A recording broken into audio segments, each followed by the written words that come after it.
Darius, obviously it was a wild off season. How in shape were you when camp started? What you're feeling now that you're actually back in and playing football? Yeah, there has been a lot of stuff as well this year, but I came in, I came in shape. You can't really get football shape unless you just keep playing football. But overall, I did all my training whenever we were quarantining. I handled all my stuff properly, so I came back ready to go. And yeah, I just came back ready, and I feel really good.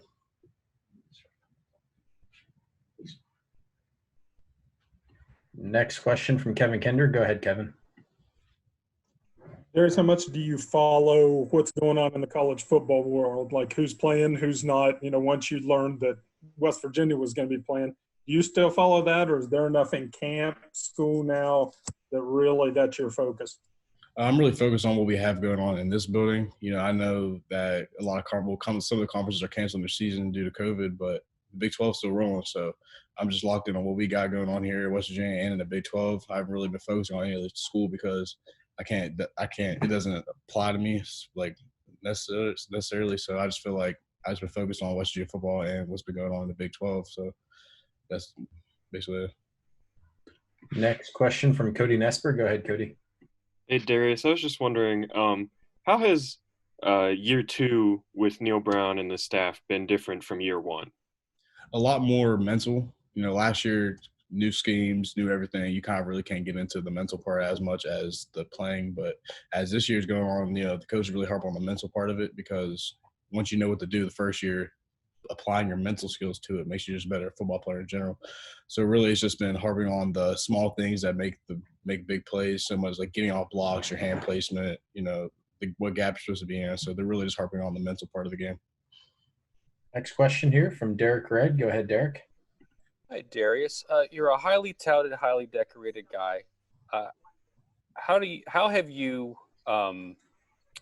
shouldered the honors and the accolades you've gotten from last year and going into this year as while wanting to be the best you could be? And how much do you talk to your dad about it, because he was in that spot, a highly touted, future pro who's kind of been in your shoes? How much do you guys talk about kind of shouldering the burden of how I've really handled it was, I've grown up thinking all the stuff you've accomplished can be taken away from you just like that. So being humble is one of my things I kind of focus on and no one really likes the guy that's cocky about stuff he's accomplished, because if I accomplish something, I still got to go out there and do all these preseason awards. They mean a lot, but I still got to go out there and get those awards.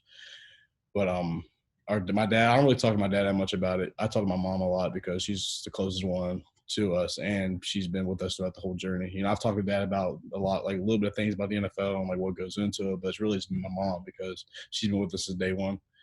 But like I said, just being humble about it. Things can get taken away from you just as quick as you get it. So I just feel like just being there, being like having a head on my shoulders, kind of just help me stay focused. All right, go ahead, Greg Hunter. So, Darius, how much do players talk about, hey, we got to avoid social situations because obviously, the ability to spread the virus to you guys is certainly there. And as a senior leader, I don't want to say you, ride over people, but is your encouragement high in terms of, hey, we just can't do things this year? Yeah, it's hard. It's hard being the coaches know it's hard being our age and this stuff happening because, during college you want to experience stuff that's outside of football, but it's all about sacrifice. We're all getting to play football, and our sacrifices have got us to this point. And I really just kind of have my guys just tell them to be careful on the weekends. Whenever we have off days, tell them to be careful and make the right decisions, because one night isn't worth a whole season getting canceled, or a whole afternoon isn't worth a season getting canceled. So I just try to tell my guys, be careful, make the right decisions. I know you're grown, you're going to do whatever you want regardless, but just keep in mind that you're not really affecting you. You're affecting your whole team if something bad goes on. So that's what I try to tell my guys. All right, we're going to have two more questions from Darius. We'll start out with Matthew. Go ahead, Matthew. Hey, Darius. I was just wondering, with the game coming up without any fans, and, you being a leader, what's it like, trying to keep the excitement up for the first game? It's got to be pretty tough. Yeah, it's gonna be tough for some people, But at the end of the day, you got to bring your own juice. You know, sometimes the fans really, the fans do affect the game because people are excited that the fans are there, but it's what really separates you now. You got to bring your own juice. You got to bring your own energy. And the people that don't bring their energy, they're going to get exposed. And the people that do bring their energy are going to be the ones doing the best. So that's also why, like the coaches tell the players all the time, us, that, you know, it's like the scrimmages we have, the practice we have, no fans in the stands. So you just gotta just make, like, this is how it's gonna be, and whether we like it or not, like I said, it's how it's gonna be. So us just keeping our head on straight and just focusing on the guys and like the players in front of us and the opponents in front of us that are really worried about the fans. It's hard, but because we like playing for our fans, obviously 60,000 people screaming your name, it's a good time. But in order to get that eventually in the season, you got to just sacrifice things we have now. So we just got to just play football. All right, Darius, we're actually going to have two more. First one here from Bob Herzl. Go ahead, Bob.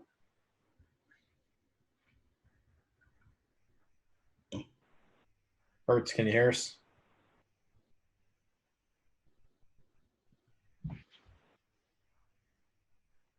Can you hear me, man? Yep, go ahead.